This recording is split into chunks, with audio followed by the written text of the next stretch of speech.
Operation 10 in a row tonight. Sabres and Stars. You're telling me that Lyon got hurt? I wonder where that might have happened. Any guesses from the fellas here? Where do we think that might have happened? I'm gonna skating off the ice probably at the end. Yeah, I'm gonna guess when he had to do a 360 spin on his back like a breakdancer in front of the net before the game ended. Yeah, that's when I would guess that happened. No one's edited that into the dance move where the guy gets thrown into space. There's a name for it. I don't know. I know exactly. That's a good idea, Joe. Yeah, that's a good one. I'm not into mocking Alex Lyon right now, so I'm not into. I'm not going to do it myself. But if someone did it, that would be awesome. Pretty creative way to do it. The way he was bent backwards trying to make that save. So. All right, we'll see. We'll see who the goalie is. Feels like a Luukkonen night then. Feels like it, but they said Ellis is ready, which is convenient, right? And also not surprising at all. Right. I said to Joe Callie before you got here, so they were cheating with Ellis. Like, he was fine, just on IR because they didn't want to have 3. I was like, good, you should cheat. Everybody cheats. You should be cheating. Right, long-term IR is getting used, that's ending after this year, finally. Right. But it's been used by all these, cap teams that are, circumventing, quote unquote, circumventing. Right. This is a pretty tame version, Very. I think. But I am fine with it. I mean, you needed to rectify that problem, and you found an easy, way out that you weren't going to get punished for. So here you are. I want to get to football. It's Jeremy and Joe. Jeremy's off today, and happy New Year's Eve tonight. You get some college football on the way, which. Sure, story that in a little bit how college football on New Year's Eve can cause near brawls at midnight if there are still important games going on. So that's tonight and today, but this game tonight and also the strength of the opponent. Are you guys scoreboard watching yet, or am I a little early on that train? Like, round the league, who you're rooting for, last night who's playing and who I'm rooting for. Are we doing that yet as a fan base? I was definitely mad that Florida picked up a point. Mm-hmm. There you go. I mean, I definitely am doing that. And I think if you're in on the team, you kind of are doing that because you haven't really felt that you could for many years here. Save for the 1 year they missed by 1, but it's like a privilege we've acquired to be able to scoreboard. Hey, watch. I can care about Flyers Canucks. Yes. Right. Yeah. Right. I get to watch other games, which I do constantly anyways, but now I have some vested, I have a thing I want to happen here instead of I'm rooting for Igor Shesterkin because I like him. It feels better to me to have. I need this. This will help me. Well, last night wasn't a good night on this front, by the way, because you had 2 East versus West teams games, and the Islanders beat the Blackhawks and the Flyers beat the Canucks. So that's not good. Pittsburgh beat Carolina's not good. The 3-point night between Montreal and Florida is not good. I guess Toronto beating New Jersey you could consider being good. Right. Toronto's at the bottom. Yeah, Devils are closer to you. Although after last night, now the Maple Leafs are closer to you. So everything's so packed. Like, East games, I think, at this point are just don't be a 3-point night. Right. Unless it involves the Hurricanes, because they're going to win the Metro, so the odds that they affect the Sabres playoff standing at all are 0. So the one of the other 15 teams that you should be rooting for every night when they play an East team. Everything else, pick your opponents. You think Tampa's going to get in no matter what, so you want to root for them against these teams, you could do that. Last night was not great. They got a tough test tonight. Yeah, tonight's really tough tonight test. Is I don't know, as big a test as they've had in many years to me. This Dallas team is legit. You are rolling, and you got to keep going here. They're going to lose eventually, but keep this streak going and build more and more momentum. I've been thinking about how can they springboard this? Is there anything they can do with this winning streak? How would an Alex Tuck extension hit right now for everybody at a decent number? Or how would a trade for just something for something just to give them another you guys did this, all right, here's a little love. Yeah. And a win tonight I think would go in that sort of category of all right, we just beat a top contending team. to just keep on a roll here. And like that would be just another notch in the belt of like, this team's legit. Yeah, that's a good question because I think like Tuck extension I think increases in probability every game they win because I think the more you prove to him that he wouldn't be signing up to miss the playoffs for the remainder of his career, the more likely the two sides meeting in the middle becomes. Right. And what's the middle? If the Sabres are anywhere in the $7 million range, I've said I think that's insulting. There was a report out there that maybe that's the case. There's also, the Adams leaks, right, that he was asking for, 11? Around 11? 10.5, 11? Like more than the Kempe deal, right? More than that. Was the report. So they come to some agreement that they're going to be between 9.5 and 10. And both sides move a couple million, and they agree because he sees that they can do it. And maybe he believes in the organization more with the guy that's now in charge. Right. And they meet in the middle. Like, I think that's more likely today than it was certainly before the win streak. Yeah. I think it would be accepted. I think it would be applauded if that were to happen. The trade idea is the one that's more interesting to me because that is where I was, and many were, the last time they won this many games in a row. Right. That, hey, go... Jeremy especially was, I remember, very on that train. Like, Botterill, go take advantage of this because you're in first place, but you are not as good as this streak or as this record, but you could use it to springboard, catapult yourself to somewhere where you are that good if you go out and you add. Right. Because you had people, I just pulled up the game they beat the Sharks to go to 10 in a row in 2018. Like the players that were in that lineup that night playing important roles. You had old Jason Pominville. Right. And he was doing the best he could at that point. Like he scored 16 goals. Right. He was on the number one line at that point. Vladimir Sobotka was playing important minutes as a center. You had rookies in Casey Middlestad and Tage Thompson who were not ready to contribute yet in a big way at all. Beyond that, I mean, you had your fourth liners. I'm not going to go too hard in on Remy Ellie being on the team because he's your Josh Dunn.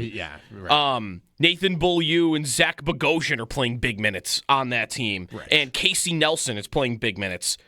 Like, that team was flawed, and there was clear areas to add to it. This team, that's a tougher... I think thing to figure out is where would you want to add? Where would you say, like that team, clearly I need an upgrade for Sobotka. I need an upgrade so that Bogosian doesn't have to play 25 minutes a night. So insane. That team was easy to figure it out. It's this team's a little more, okay, do I flip power? Do I add what do I add? What's my move? Goalie's always been the thing, but they're actually not, they're getting away with decent goaltending right now. Yeah. You could still say goalie. Popped into my head, like, what if you got a guy in that? Like a real guy. Could you go get a guy like UC Saros? Like, what's it take to get UC Saros? You got to trade power? What does that look like? Yeah. I would love to see it. Like, they've been getting good goaltending. I agree. I don't need this, but if you were going to point to somewhere on the team that you would say there is a clear level that we can go up here, I think the first place you look is in net, right? Despite the results they're getting right now, they don't have guys with pedigree there. And it would be interesting to see them go get a proven starter and see like how that can, can you get goaltending this good all the time and then just be this good? Right. Isn't that kind of the goal? Because you would say right now, I think the better way to maybe figure this out is if I told you, I come back from the future 3 months from now, and I tell you, hey, you're not going to believe it. It happened again. They collapsed. Right. The win streak was great, and then they faltered, and they ended up missing the playoffs for the 15th year in a row.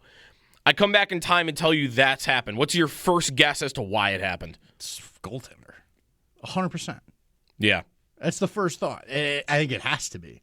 I think a lot of it at the start of the year was that when they were really struggling. Like Lyon played well really at the beginning of the year, and then there was a stretch in the middle where they couldn't get a save, and they were losing all the time. And so I think we've seen it this year how it looks when that's happening, and because of that, I think it's top of mind, and because of the experience of this team over multiple seasons, we would probably go back to that being an issue. So that's why I think it's interesting to think about. Like, truly, what does this team do if you drop a 9-10 guy in that net every single night? Yeah. I think they make the playoffs pretty comfortably. I'm much more secure in thinking that they would. Yeah. I mean, I'm liking what I'm seeing from both goalies lately. Lyon more so because he's played triple the games in the last 2 weeks. But when I'm not telling you I'm 100% sure that these two are going to, or even one of them is going to keep it up the rest of the way. Right. Exactly. And it's like, this is great right now.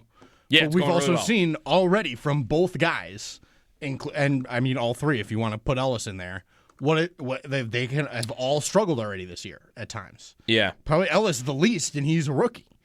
And so you know that it's in there for them to regress a little bit. And there are some guys, very few, don't get me wrong, this is not an easy thing to do, but there are some guys that don't have that. They just don't. There are some guys that are just good, period.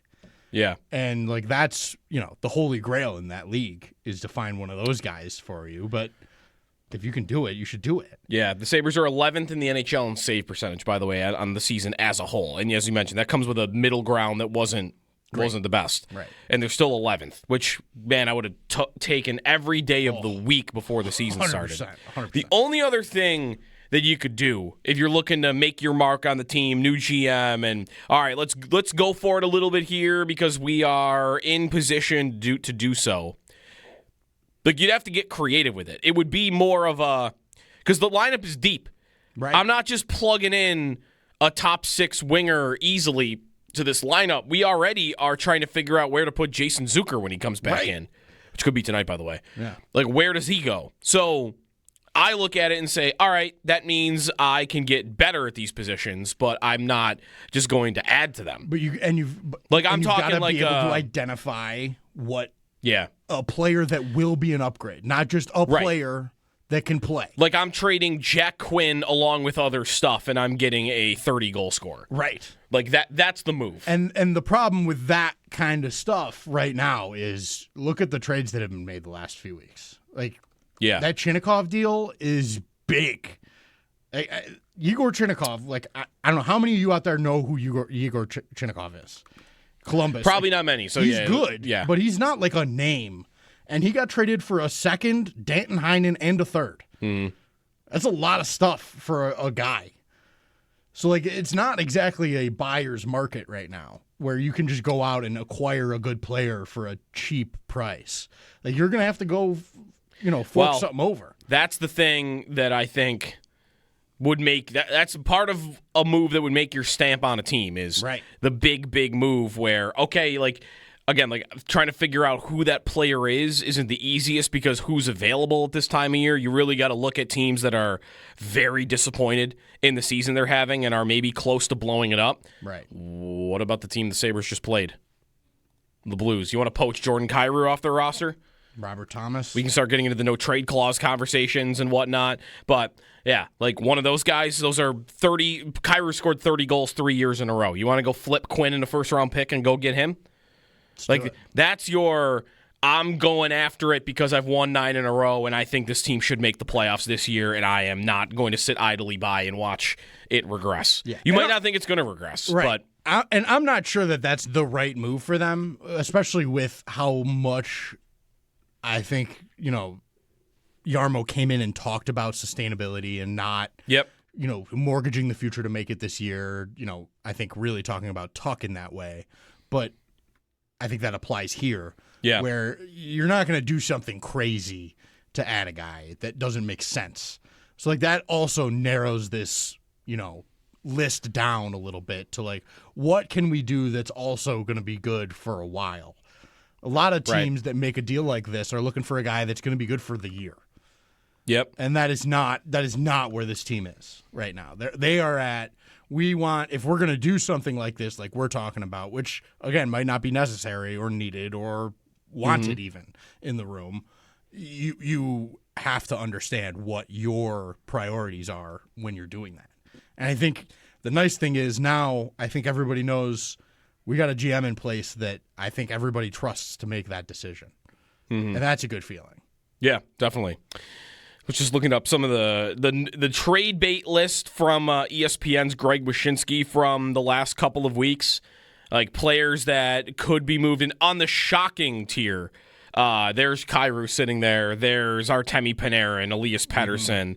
You know, there's really nobody realistic that feels available right now that makes sense for the move that I'm talking about anyway. Right. And you're right. Like, how much do you want to force it? How much do you want to push in for it? Like, I'm telling you, I think if one of those guys actually was available, you get in that ball game. Yeah. For sure. Like, that's part of the appeal of having a aggressive GM that's done the job before now sitting in that chair.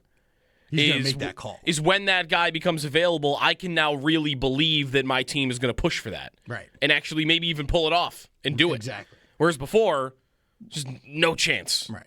And even before, never thought of. Like, Adams was effective in the trades that he did make, but how many of those were like, I'm going to go hunt a guy down? It was all, I need to get rid of this guy. Right. On my roster because he wants to leave. The Peterka trade, for instance. Eichel, like all of it. Right. He did well in most of what he had to do, but he had to do all of it. It was never, I'm going to go help my team out because I think they deserve it right now. Right. Or they need it right now because they're dying, which was called for a few times as well. Also that, yeah. Josh Stone, by the way, quietly is on I think it's an 8-game goalless streak and only has 2 assists in that stretch. Yeah. I think he's played fine. He's been, well, I think the points are drying up a bit. He set a very high bar at the beginning of the year, points-wise, for his game and what he's done in the past. I think this is probably a little closer to, you know, he's not I don't think he's like a 90-point guy, but like, right, he's probably a 60-point guy, 70-point guy, like at his peak. I would think middle six, dog, like great to have, but not. Yeah. You're not going to score like he was at the start of the year, I don't think. One other hockey thing. We're kicking off the show with some hockey. I want to get to football and get to some of your stadium memories today. This is our second to last show before they close down Highmark Stadium without the very slim possibility of a playoff game coming to fruition. So I want to do that coming up in a minute here. But while we're kicking off things with hockey here, the Olympic team is getting announced this week.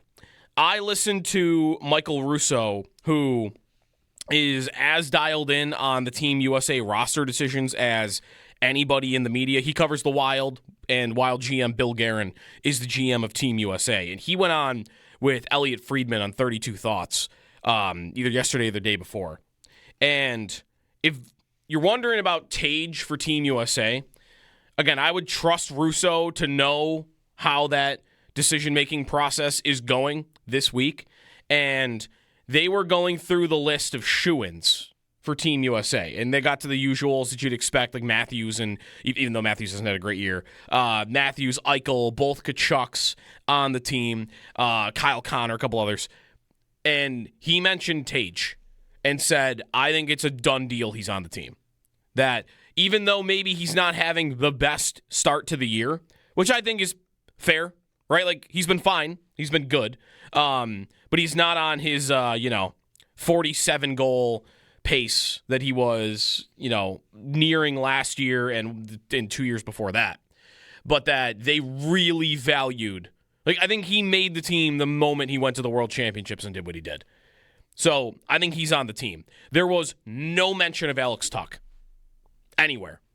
And after listening to them, because I talked about this with Paul yesterday. Like, Tuch could really make sense for that team. Yeah. Penalty killing, fourth-line winger. They were going through the roster, and they got to the last spot on the team is between Jason Robertson and Cole Caulfield. Mm-hmm. So, if that's the case, like, Tuch's not making that team. No. Like, they are, they're loaded, and I think there could be a role for him there. But if they're having trouble getting Jason Robertson on the team, who we'll see the Sabres play tonight, and I think he's first in the NHL in goals since stud. Maybe like November 1st, he's first. Like, he has the most amount of goals in the NHL in a certain amount of time. Yeah. And he might not make the team. Right. Like, I mean, that it's probably just Tage. if Jason Robertson is on that team, there's something wrong with USA Hockey. I think. That would be crazy. That'll be one of those where I lose my mind on their roster decisions. I'm sorry. That would be ridiculous. He's a great player. He's big. He's big and he can skate. And tell him to go hit a guy. He can do it. I don't know what if he's not on your team, you're doing it wrong. Is what I would tell you. Yeah, Russo says he's on the bubble for the team right now. That's crazy. I need to look at the rest of the roster to justify it. Well, but I just don't know that I can not have him on prepare that to be mad about this because this is something every 4 years, or I guess in the NHL Bettman era, sometimes every 10 years, get mad about with USA Hockey is they need to have their 2 or 3 guys that, they only score 22 goals, but Brock Nelson is really good in his own end. We need that. We need to be trapped in our own end and play hard there rather than just have guys that can have the puck. That's great idea for defense. I don't even know if I can say it. The miracle on ice did damage to the way that USA Hockey thinks about their players. I love that take. I've had that take before. We'll get to these rants maybe when they announce the team, which I think is on Friday. I think that is right. Friday on the Today Show. I think that's right. Yeah. Or it might be tomorrow. New Year's Day. Is it tomorrow? Is there a Today Show tomorrow on New Year's Day? Not sure about that. That's a good question. Not my field. I'm not an avid consumer of the Today Show. Yeah, me neither. No, I'm not sure either. I'm not. No, here it is. Yeah, announced live on the Today Show Friday morning around 8:25. All right. So we'll be on the air when they announce the team. All right, here we go. So, all right, we're going to schedule rants for 8:30 on Friday. Okay? When Jason Robertson's left home for I don't even know who. If Tage is on the team, though, the rants will be mild. They won't be scorched earth. Maybe Matthias Samuelsson should make it over Jacob Slavin. How about that? He's played 3 games this year. Slavin. I'm into thinking Samuelsson should make that team, but I do not think he's going to. We should treat it like the Ryder Cup, 2 or 3 guys a year where they're just hot going in. You go, all right, give me that guy. Let's go. Let's ride the hot hand. I'm into that. 803-0550 is the phone number. It is Jeremy and Joe here on New Year's Eve. We have got Sal coming up at 7, Joe Marino at 8 from Locked on Bills. The Bills close out Highmark Stadium on Sunday without a miracle home playoff game, which is not really in the cards, it seems. Memories of that stadium. We got 2 shows to do it. Your number one memory at that stadium, the thing you'll remember most about it, as maybe for a lot of you, you've already been there for the last time.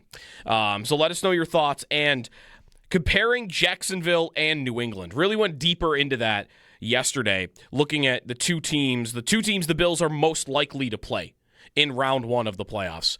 And I've got even more evidence as to why I think that the Patriots are far and away the team that you'd want to play in the wild card round, not the Jaguars. More on that as well. Your phone calls welcome at 803-0550. We'll start ripping through them when we come back here on WG.